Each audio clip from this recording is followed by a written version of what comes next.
राज्य शासनाच्या अतिवृष्टीग्रस्त तालुक्यांच्या यादीत गडिंग्लज तालुक्याचा समावेश न झाल्याबद्दल नाराजी व्यक्त करण्यात आली आहे। या संदर्भात आमदार सतेज बंटी पाटील यांच्या उपस्थितीत जिल्हाधिकारी कोल्हापूर यांना निवेदन देण्यात आले आहे। जून ते ऑगस्ट 2025 दरम्यान झालेल्या अतिवृष्टीमुळे गडिंग्लज तालुक्यातील 17 गावातील 319 शेतकऱ्यांचं सुमारे 190 हेक्टर क्षेत्रातील पिकांचं मोठं नुकसान झाल्यानं या तालुक्याचा अतिवृष्टीग्रस्त यादीत तातडीने समावेश करण्याची मागणी करण्यात आली आहे।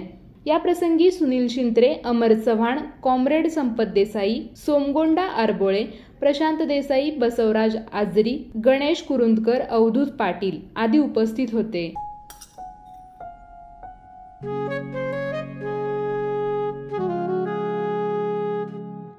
बाबा, आज येताना बासुंदी घेऊन या ना। अगं, कालच आपण आईचा वाढदिवस होता म्हणून आणली होती ना। ऐकलं, गोकुळची बासुंदी पुन्हा खावीशी वाटतेय। खरं सांगू, मलाही खावीशी वाटतेय।